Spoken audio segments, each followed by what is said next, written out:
원장님, 소변 자주 마려워서 불편하시다고 하시는 분들이 많은데요. 이것도 혹시 질병일까요? 소변이 자주 마려운 문제는 이제 빈뇨라고 합니다. 네, 당연히 질병일 수 있죠. 생활에 불편함이 크니까요. 그런데 이 빈뇨를 판단하려면 정상 소변을 좀 이해를 해야 됩니다. 네. 우리가 몇 시간 만에 한 번 소변을 봐야 정상적인지 그걸 알아야 되는데, 통상은 4시간에 한 번 보는 게 정상이세요. 아, 4시간에 한 번. 네, 그리고 이제 또 때에 따라서 물을 많이 먹거나 음료를 섭취하는 부분이 좀 많은 분들이 있을 수 있는데, 그런 경우라도 이제 3시간에 한 번까지를 정상 범위로 봅니다. 그러니까 서너 시간에 한 번 보는 게 정상이다라고 판단할 수가 있는데, 네. 우리가 보통 생활하는 시간이 16시간 정도 되거든요. 8시간 수면을 취하고. 그 16시간 동안에 서너 시간에 한 번이라는 숫자로 대입을 해보면 하루에 4번 정도. 4번에서 6회. 아, 예, 네. 4회에서 6회 정도가 이제 정상적인 소변이라고 볼 수 있고요. 이제 여기에서 너무 잦아지면, 그러니까 통상은 이제 2시간 이내로 요일을 느끼고 소변을 봐야 되겠다라고 생각을 하시면 조금 문제가 있는 상태다라고 판단하시는 게 좋습니다. 우리 2시간이면 영화 한 편 보기가 쉽지 않죠. 네. 영화가 보통 2시간 좀 넘는 영화들도 많으니까 그 보는 과정에 참기가 힘들어서 화장실 꼭 다녀와셔야 될 분들, 이런 분들은 내가 이렇게 자주 마려운 이 상태가 치료라든가 이런 것들을 좀 해봐야 되는 상태구나라고 이해하시면 됩니다. 원장님, 그러면 2시간에 한 번 정도라고 하면 아까 일상생활 16시간을 기준으로 대입하면 하루에 8회 이상 정도 되면 치료가 필요한 수준이라고 생각하면 그렇죠. 될까요? 네, 8회 이상 정도가 이제 빈뇨다라고 판단할 수 있다, 이렇게 네. 보셔도 됩니다. 네. 원장님, 소변이 자주 마려운 그 원리가 있을 것 같은데 어떤 이유로 그런가요? 소변이 이제 자주 마려운 원인을 살펴보려면 요일을 우리가 어떻게 해서 느끼는지를 확인할 필요가 있어요. 네. 우리가 요일을 느끼려면 방광에 소변이 차야 됩니다. 아, 방광에. 네, 방광에 이제 소변이 차오르게 되면 점점 이 소변량이 많아지게 되면 이 방광의 압력이 증가해요. 네. 방광의 내압이 증가하게 되는데, 이 증가된 압력은 전기신호로 바꿔서 여기 척수를 타고 우리 뇌한테 전달이 되고, 이 뇌가 이 신호를 받아서 소변이 마렵구나 라고 결정을 해주는 거예요. 요 압력이 전기신호로 바뀌어진 요 상황을 우리가 인지해 가지고. 그러니까 결국은 방광에 얼마만한 압력이 올라와 있느냐, 요게 좌우한다는 거죠. 네. 근데 일반적으로는 이게 소변 전적으로 이 방광을 높이는데 영향을 줘요.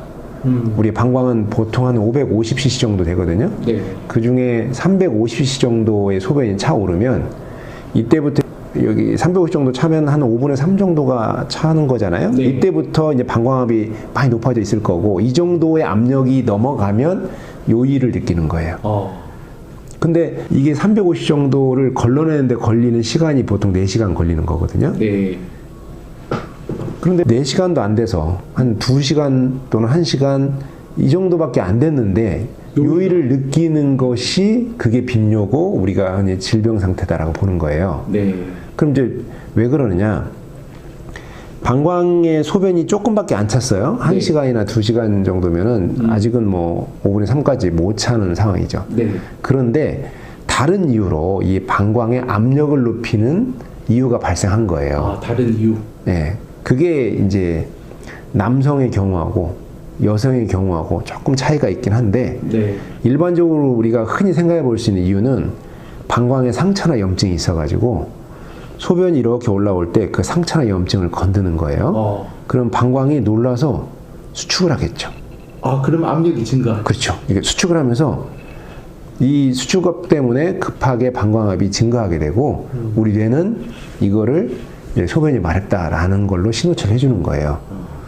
그리고 이제 남성들 같은 경우에는 요 방광 밑에 전립선이라고 하는 조그마한 조직장기가 있어요. 네. 이 전립선이 커지거나 부어 올라와서 방광 기저부를 누를 수가 있어요. 그래서 막 전립선염이나 전립선 비대 질환에 이제 노출이 되시면 이 커진 또 부어오른 요 전립선이 방광 기저부를 누름으로 인해 가지고 방광 압력이 높아지는 거예요. 그러니까 소변이 아니어도 방광에 내벽의 압력을 증가시키는 문제가 발생이 되면 뇌는 소변이 마렵다라고 신호 처리를 하는 거예요. 네. 근데 이럴 경우에는 화장실 가면 소변이 많이 나올까요? 많이 안 나올 것 같습니다. 그죠. 실질적인 양은 적으니까 네. 실질 방광압은 그렇게 크지 않아요. 그러니까 소변을 볼 때 방광이 수축을 딱 해주고 오줌끼리 이완을 해가지고 소변이 나가는 건데 네. 이 방광의 수축압이 크게 형성이 안 돼요. 그러니까 당연히 소변이 시원하지 않습니다. 그러니까 소변량도 작지 또 소변도 시원하지 않지. 그러니까 뭐 우리가 흔히 뭐 쫄쫄거린다 뭐 이런 표현들을 하죠. 네. 시원하게 나가지 않고 소변이 가늘고 그리고 끊기기도 하고 왜냐면 힘이 없으니까 중간중간. 그리고 이제 이렇게 해서 충분한 힘으로 못 밀어내니까 잔뇨가 생겨요. 네, 그래서 우리가 소변을 다 보고 나서도 돌아서면 소변이 아직 다 안 비워진 것 같아서 마려운 듯 해서 다시 화장실에 가서 또 소변을 봐야 되는 이런 이제 잔뇨 문제로 고생하시는 분도 있죠. 그 남자분들 전립선염이나 전립선 비대증 가지고 있는 분들 중에서 말씀하신 그런 증상들이 많은 걸로 알고 있는데요. 그 이유가 왜 그런지 알 것 같습니다. 그래서 남성분들 같은 경우는 방광 자체의 요인은 상대적으로 많지는 않아요. 전립선 요인이 되게 많고 여성들 같은 경우는 대부분이 다 방광 요인이에요. 이제 그 차이가 왜 발생하냐면 남성들은 요도에서 방광까지 길이가 길어요. 보통 한 16cm 정도쯤은 되거든요. 네. 근데 여성들은 요도 길이가 한 4cm? 뭐 이 정도 내외에 그렇게 길지 않은 길이를 갖고 있기 때문에 여성들 입장에서는 외부에서 세균이라든가 이런 미생물학적인 침입이 쉽게 노출될 수 있죠. 네. 네, 그래서 짧다 보니 이런 세균성 감염에 노출이 좀 쉽고 남성들은 상대적으로 요도 쪽부터 시작을 해서 방광까지 가는 길도 길뿐만 아니라 중간에 이제 전립선이라는 장기도 좀 있고 그 네. 밑에 기저관략근도 있고 그래서 이게 쉽게 상행성으로 감염이 되기가 쉽지는 않아요. 여성보다 훨씬 어렵습니다. 그래서 남성들은 방광염 자체로 소변이 자주 마려운 경우는 많지는 않다. 네. 반대로 여성분들 같은 경우는 방광염이 대다수의 원인이다 이렇게. 그렇죠. 그래서 만성 방광염으로 고생하시는 여성분들도 되게 많아요. 네. 그리고 여성분들 같은 경우에는 방광 점막이 약한 분들도 생각보다 많습니다. 이 방광 점막은 이 영양 상태가 안 좋은 분들이 점막이 많이 무르고 약해요. 네. 그래서 이 방광벽을 좀 튼튼하게 하려면 좋은 식사를 하시는 것도 꼭 필요합니다.